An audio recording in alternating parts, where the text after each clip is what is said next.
Hi, this is Soini at Dabble Lab, and in our previous video we learned how to do an Airtable GET request, but in today's video we're going to learn how to do an Airtable update request. So we're going to update data that's sent to our Airtable through our Discord channel through the Discord bot. So you see here this private channel that we created the other day in the previous video.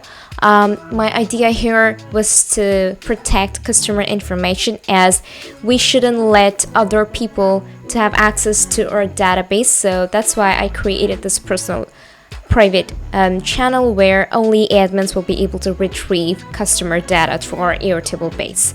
Now let's quickly see a demo. First, let's get inside of our code. So the username and the feedback you see in here, these are the things that we can make changes to and update in our Airtable. And there below you can see that we have got updated. We've got this message, so anytime a user would like to make changes, once it say that update review, and once the review gets updated, this message is gonna hit your Discord channel and it's gonna say updated. You can see the demo right away. Well, I could have done this directly through the front end, that is through the Discord channel, like update this, but I did it through the backend code. And that's how the feedback gets updated. You can do the same, you can make changes to the username, the feedback, and so and so. My idea was to just give you an example of how this works. Now let's take a quick look at the basic code snippet that does this. So the information is the name of our table, as I said previously, and update is the method of Airtable APIs. And inside of this, I'm putting in my record ID. So you're gonna make sure that you put in your record ID, else Airtable wouldn't know what to delete exactly.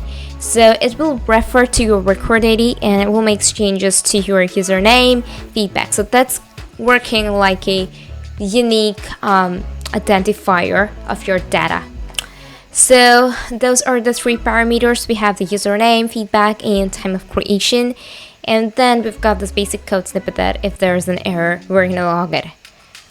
So yeah, and that's the part we're gonna log it. Okay, so here I am fetching the username in the console just to see if this is done. You can always do that. And time of creation can never be changed because that is done automatically, it's computed automatically. So you cannot manipulate it manually. So that's all that I wanted to share today in this video. I think you quite well learned how to update a piece of data or information in Airtable through Discord.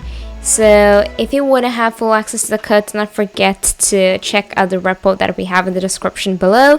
And if you think that this video was great and you think that you really liked it, do not forget to go ahead, hit a like, share, and subscribe. Thanks for watching.